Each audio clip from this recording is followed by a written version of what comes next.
This is Manila International Airport Terminal 2. It is one of 4 busy airport terminals, with this one serving most of Philippine Airlines domestic and international flights, handling thousands of travelers flying in and out of the country's premier gateway to the Philippine Islands and to the rest of the world.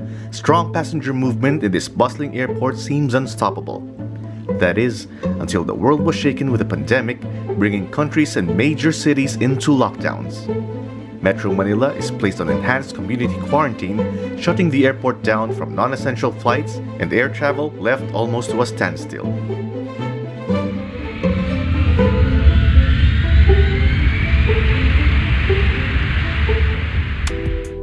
Months after the travel ban was imposed, the Philippine government finally eases on its travel restrictions. Eligible people can now travel by air under strict and certain conditions. And just as I thought I'd be seeing a ghost town, I'm surprised to see a huge crowd, mostly OFWs and stranded individuals, all lined up outside departures. Like everyone else, I need to wear my face mask and my face shield to be allowed in the vicinity. As a healthcare worker under the category of authorized persons outside residence, I've been allowed to fly during general community quarantine, on a mission to fly back donated medical supplies to be secured at my destination. While my COVID test result is verified, I noticed how OFWs are segregated from regular passengers for further screening done at the international side of this terminal. As authorities try their best to make it easy for them, there are no shortcuts, and all need to comply for the sake of safety. Meanwhile, with my papers checked and verified, I'm instructed to take a shorter line, and the next thing I know, I'm at the entrance of the domestic side of Terminal 2, eventually lining up to pass through security. As I got into the departure hall, I'm stunned by an overwhelming sight. I've never seen Terminal 2 crowded like this. Again, I'm reminded that most people lined up at departures are OFWs and stranded individuals, and that I'm directed to one side of the hall where I'm instructed to take a separate line to do my check-in. That's where I laid out all my required documents, from airline ticket to COVID test results, medical and employment certificates, company ID and letters stating my purpose of travel. And yes, they're all meticulously checked. Now, travel rules and requirements vary for each destination and may change in short notice, so it's best to check with the airline before you travel. Once accepted and allowed to fly, I'm handed out health forms for contact tracing. Now, these are other important documents which I need to fill up and present upon boarding. They won't let me get inside the plane without them. With everything set, I'm eventually issued my boarding pass, with instructions on which gate to go and what time I should be there. Soon after, I head off to the gates, eager to see the condition in the area after I pass through another security. As I got to the gates, I'm greeted with another surprise. I wonder how the check-in area can be so crowded when the departure gates are totally the exact opposite. There wasn't anyone around here. Puzzled, I just had to ask myself, where did all the people go? From a distance is an A350 aircraft, idly parked and seemingly not going anywhere. At least, not without any passengers. I can only look around in awe at the vast empty space, all with unoccupied seats seeming to stare back at me for being the only person in this cold and unpopulated place. The Terminal 2 that I know was never like this. For the many times I've been here, it was never this eerie. Until now.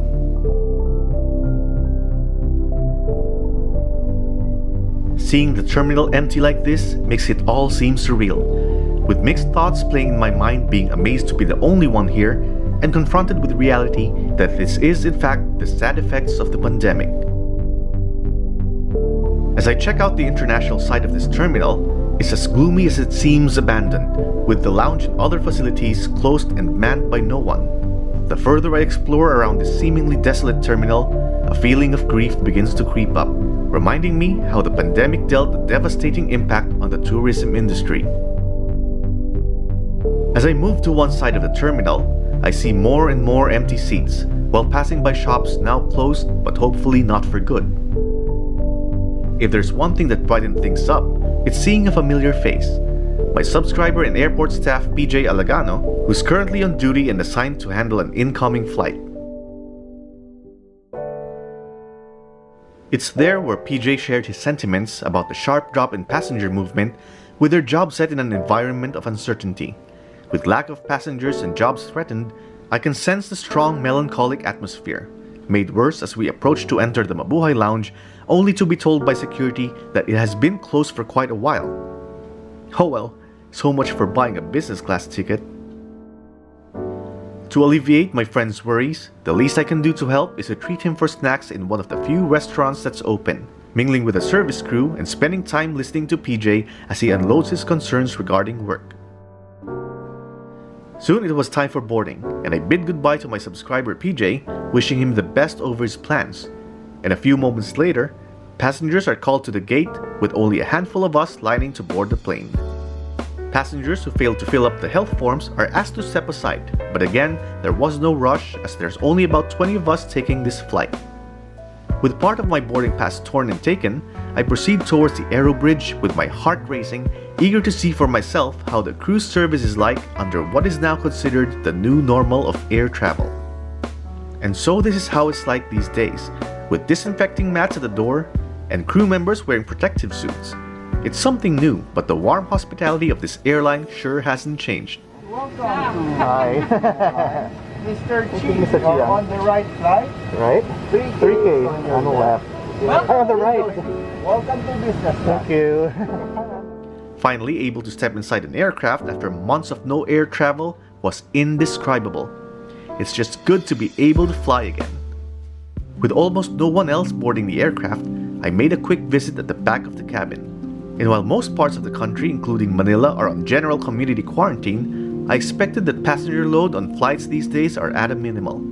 For now, passengers below 21 years old or above 60, including pregnant women, are not allowed to travel unless they have a strong reason to do so, that they can be exempted and permitted as long as there are supporting documents to back it up.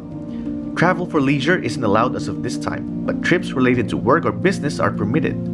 My advice: always check with the airline you're taking for the latest updates on travel requirements. As I settle in my seat, crew members are seen taking meal choices from passengers. I was told by my friend PJ earlier not to expect too much in business class as there are changes in service and meals as the airline adjusts to the situation. So far, I'm fine with things. While waiting for doors to close, I bring out my best friend, a sanitizer to clean parts of my seat, including armrests and my tray table. These days, having one of these in your carry-on is a must.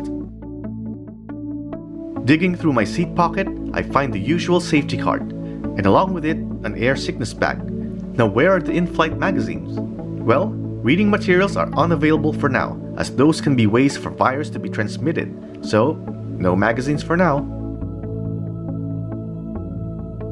Soon cargo was loaded into the aircraft and the plane's forward door was closed. Safety demo begins as performed by crew members, and our plane is eventually pushed back away from the gate. By the time safety demo was done, our aircraft was already rolling out and taxiing towards the runway. Before we knew it, our plane was taking off.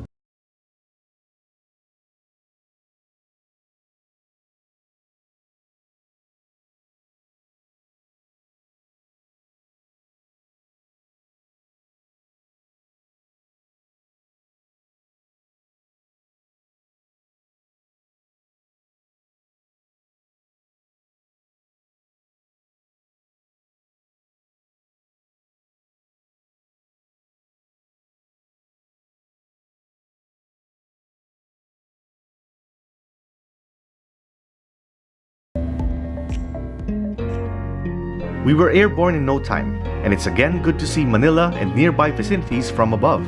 As we ascended, we passed by Sangli Point, an area chosen as a new location of a global aviation hub that will help decongest the present airport in Manila.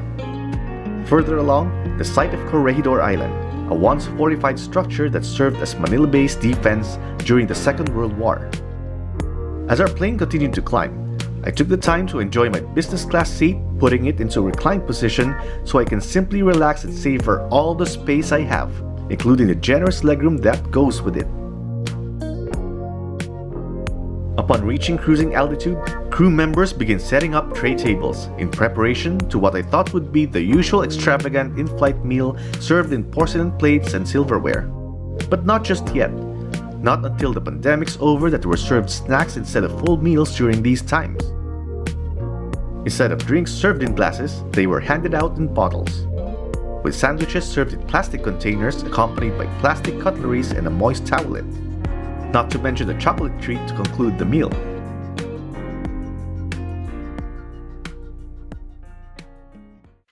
Before I had my snack, I just had to make a quick visit to the main cabin, checking out what goes on while meals in business class are served.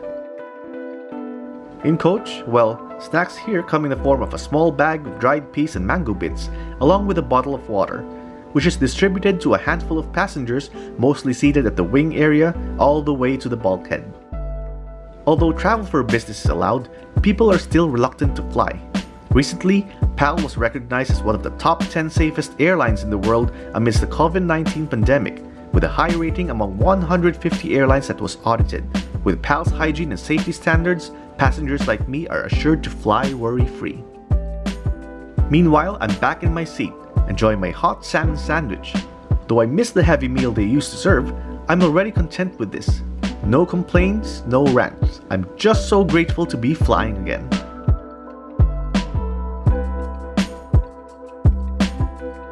Right after meals, we had enough time to simply relax and just be, enjoying both the view of the skies and the peaceful environment of the cabin. It didn't take long though that our aircraft started to descend, passing over Cebu's remarkable shorelines before eventually landing at Mactan Cebu International.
As I exit baggage claim, I move into another area of arrivals. With a stunning renovation done at Cebu Airport, it seems like I entered another world. Now this is one airport in the country I can be proud of. Yeah, not much people around. Reminds me of a shopping mall that just opened its doors during weekdays, but it still looks awesome nonetheless. And so further along I walk, all the way to passenger pickup area where I met with friends who are eager to take me for an afternoon snack, but not before granting my request to go take a look at the world's friendliest resort airport. Now what we saw happening there is another story. This is Mitch Young, thank you for watching.